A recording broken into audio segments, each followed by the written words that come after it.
खुदावंद यीशु मसीह के पाक जलाली ज़िंदा और बेअब नाम में आप सबको मेरा सलाम। मैं शारजा UAE से विलियम फ़िरोज़ आपके साथ मुखातिब हूँ और मैं आज आपके लिए खुदावंद के ज़िंदगी बख्श कलाम में से वाइज़ की किताब और उसका आखिरी बाब, उसका हम आयत ब आयत उसको मुतालिया करेंगे और उसमें से सीखने की कोशिश करेंगे। तो सबसे पहले मैं एक छोटी सी दुआ करना चाहूँगा। नहायत ज़िंदा आसमानी बाप, तो जो था और जो है और जो आने वाला है, हाल में अरवाह की कुंजियाँ तेरे पास हैं प्यारे खुदावंद। आसमान और ज़मीन का पूरा इख्तियार तुझे दिया गया है। मैं आज तेरी शुक्रगुजारी करता हूँ प्यारे खुदावंद इस वक्त के लिए जो तूने मेरी ज़िंदगी में बख्शा है। भाई खुदावंद, तेरे कलाम में से जो सीखने की कोशिश करते हैं प्यारे खुदावंद, तेरे पाक रूप को प्यारे खुदावंद मैं अपने ऊपर मांगता हूँ और हर एक सुनने वाले के ऊपर मांगता हूँ प्यारे खुदावंद कि तेरा पाक रूप प्यारे खुदावंद इस कलाम को सुनने में और समझने में हमारी रहनुमाई करे। भाई खुदावंद, तेरा कलाम हमारी ज़िंदगी में जड़ पकड़ता जाए। और खुदावंद, तेरे कलाम के वसीला से हम बचाए जा सके, तेरे लहू के वसीला से हम बचाए जा सके प्यारे खुदावंद। तू एक एक सुनने वाले के साथ हो प्यारे खुदावंद, बड़ी रहनुमाई करना, ये सब कुछ मांगते हैं तेरे नाम में, आमीन। तो मेरे अजीज़ों, मैं सबसे पहले वाइज़ की किताब का थोड़ा सा तारुफ आपके सामने पेश करना चाहूँगा। वाइज़ की किताब जो कि हिकमत की किताब कहलाती है और ये दाऊद बादशाह के बेटे सुलेमान बादशाह ने ये किताब लिखी है और इसके कुल 12 अबवाब हैं। तो मैं इस बाब के शुरू होने से पहले 11वें बाब की आखिरी 2 आयत 9वीं और 10वीं आयत का मैं शुरू करूँगा। फिर इससे हमें 12वें बाब में समझने में मदद मिलेगी। ऐ जवान, तू अपनी जवानी में खुश हो और उसके अय्याम में अपना जी बहला और अपने दिल की राहों में और अपनी आँखों की मंजूरी में चल। लेकिन याद रख कि इन सब बातों के लिए खुदा तुझको अदालत में लाएगा। मेरे अज़ीज़ों, सुलेमान बादशाह जिसने खुदावंद से हिकमत मांगी और खुदा ने उसको भरपूर हिकमत से नवाजा, ऐसी हिकमत कि उस वक्त वस्त सेंट्रल एशिया में उसके जैसा हिकमत से भरपूर शख्स कोई नहीं था, उस जैसा अमीर कोई नहीं था। वो नौजवान से मुखातिब है और उसे कह रहा है कि तू अपनी जवानी के अय्याम में खुश हो, अपना जी बहला, जो तेरे दिल में आता है तू कर, ऐश व इशरत कर, अपने जिस्म को खिला पिला, जो तेरी आँख देखना चाहती है वो कर। लेकिन ये याद रख कि खुदा इन सब बातों में तुझे अदालत में लाएगा। तेरी अदालत होगी उन सब कामों में, जो काम तू अच्छे कर रहा है या बुरे कर रहा है। खुदा तुझको एक दिन उन सब कामों के लिए अदालत में लेकर आएगा, तो उससे पूछगिछ होगी। 12वें बाब में लिखा है, और अपनी जवानी के दिनों में अपने खालिक को याद कर, जबकि बुरे दिन हनूज नहीं आए और वो बस नज़दीक नहीं हुए, जिनमें तू कहेगा कि इनसे मुझे कुछ खुशी नहीं। इस बाब के शुरू में भी सुलेमान बादशाह जवान से मुखातिब है और उसको कह रहा है कि तो अपनी जवानी के दिनों में, ख़ास तौर पर अपनी जवानी के दिनों में अपने खालिक को याद कर, क्योंकि बुरे दिन अभी नहीं आए। बुरे दिनों का मतलब है बुढ़ापे के दिन। बुढ़ापा, यहाँ पे बुढ़ापे को बुरे दिनों से तशबीह दी गई है। क्योंकि बुढ़ापा में इंसान दूसरों पर मोहताज हो जाता है। तो वो एक इंसान के लिए जिसने सारी ज़िंदगी खुद काम किया है, अपने हाथों से काम किया है, अपने ख़ानदान को पाला है, अपने बच्चों की परवरिश की है, वो जब दूसरों के आसरे पर या मोहताजी में आ जाता है तो वो उसके बुरे दिन हैं। और वो साल, वो बरस नज़दीक नहीं हुए जिनमें तू कहेगा इनसे मुझे कुछ खुशी नहीं। बुढ़ापे के साथ जिसमें इंसान को कुछ खुशी नहीं है, वो हर दिन अपने मरने का इंतज़ार करता है, वो हर दिन गिन गिन के गुजारता है। जबकि हनूज़ सूरज और रोशनी और चाँद और सितारे तारीक नहीं हुए और बादल बारिश के बाद फिर जमा नहीं हुए, तो वो दिन अभी तक करीब नहीं आए जब सूरज की रोशनी तू नहीं देख सकेगा, चाँद और सितारे तू नहीं देख सकेगा, बारिश बरसेगी और फिर तू उसको नहीं देख सकेगा बारिश को। वो दिन अभी नहीं आए। जिस रोज़ घर के निगाहबान थरथराने लगे और ज़ोरावर लोग कुबड़े हो जाए। अब ये पूरी आगे जो बात सुलेमान बादशाह कर रहा है वो एक तशबीहाती बात जो है वो कर रहा है। वो कह रहा है कि जिस रोज़ घर के निगाहबान, वो घर जो है वो हमारे जिस्म को कह रहा है, और इसके निगाहबान जो है वो हमारे हाथ हैं।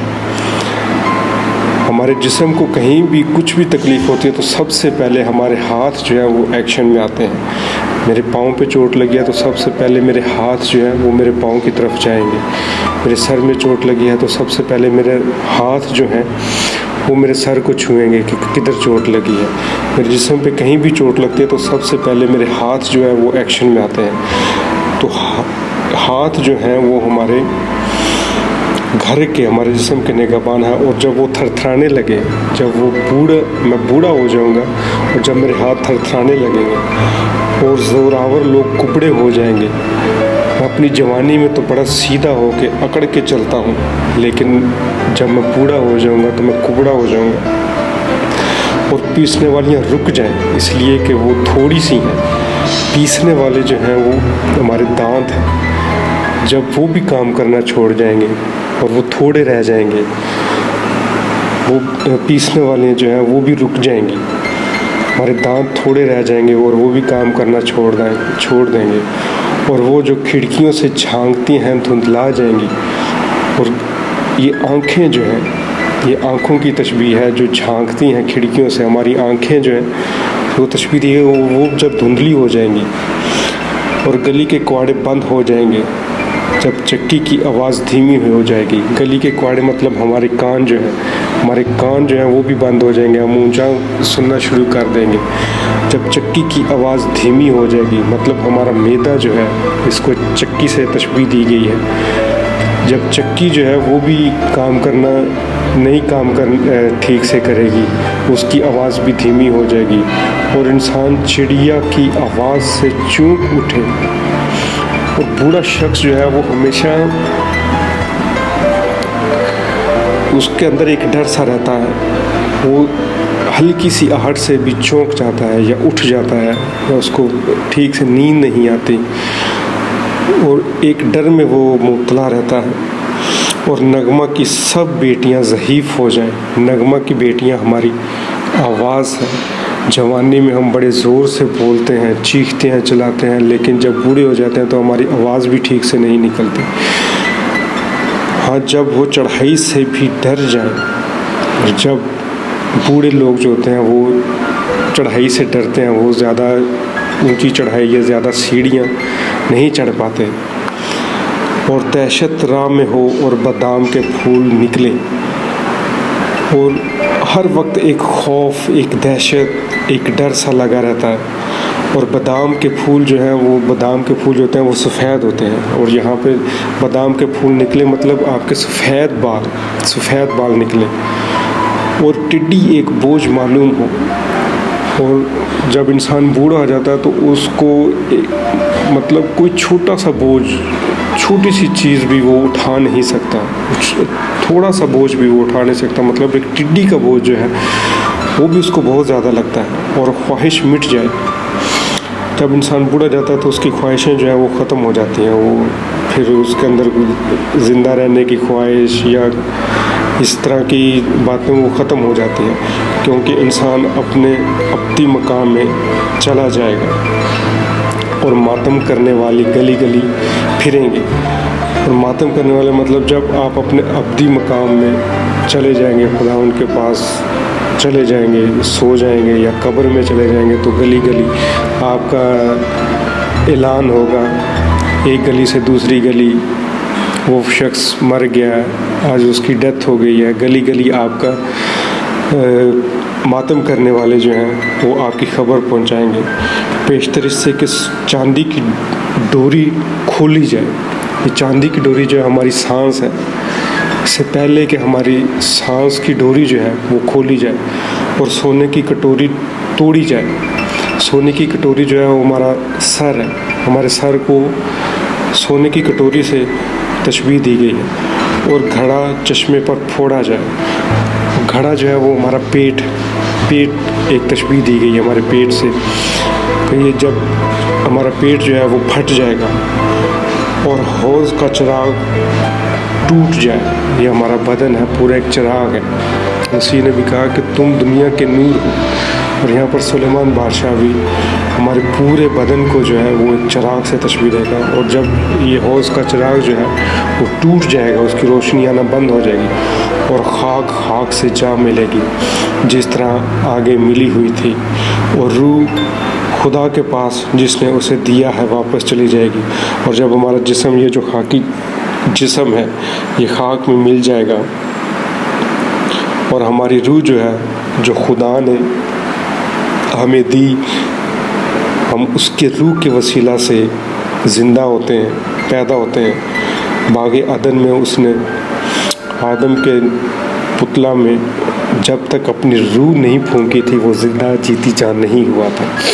तो आज भी हमारी रूह, जब हम मरते हैं तो हमारी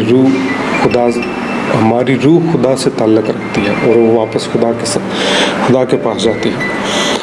बातिल ही बातिल, वाइस कहता है सब कुछ बातिल है, ये सारी चीज़ें बातिल हैं, ये सब कुछ हमारी जवानी, हम जो करते हैं, इस पूरी किताब का में सुलेमान बादशाह एक एनालिसिस करता है कि मैंने ये भी किया है, मैंने अपने जिस्म को बहलाया है बहुत सारे खानों से, मैंने बहुत कुछ किया, हिकमत हासिल की, दौलत हासिल की, मेरा बड़ी शोहरत, ये वो, लेकिन सब कुछ बातिल है।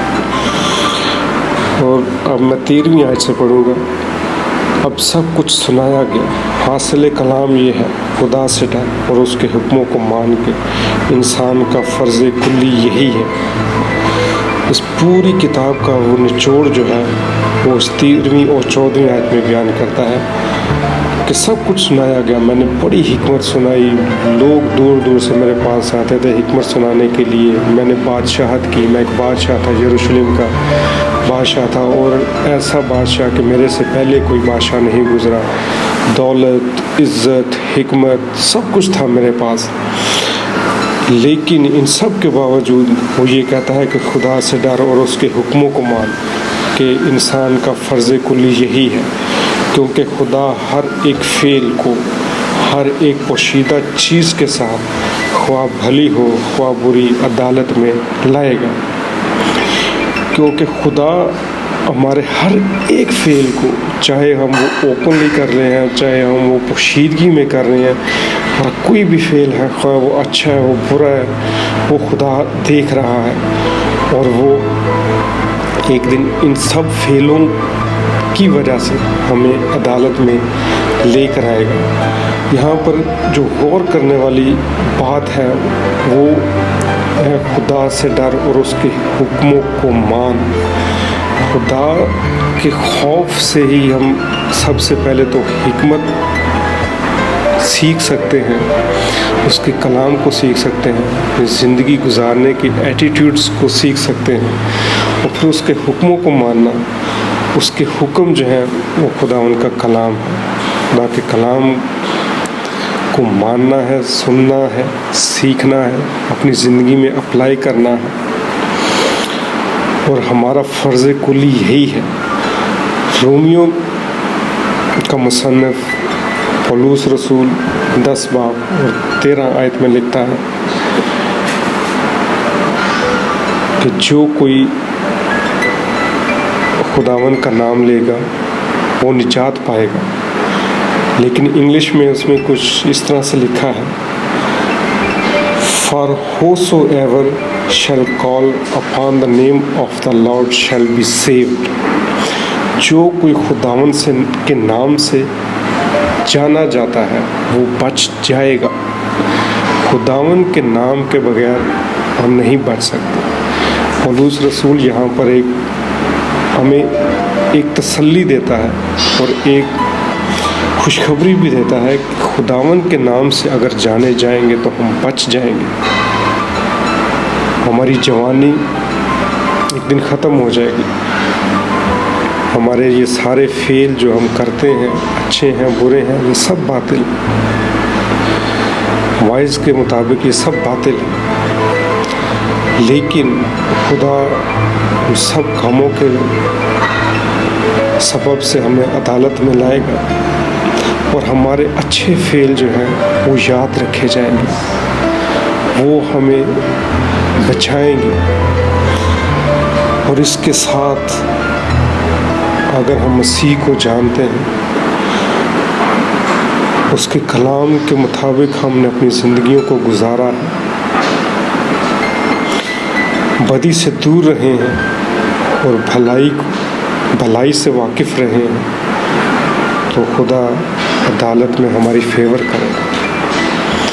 वो हम अपने तख्त के पास आने की इजाज़त देगा ताकि हम बाकी मुक़द्दसों के साथ मिलकर उसकी हम्द व सताइश कर सकें। खुदा आप सबके साथ आमीन।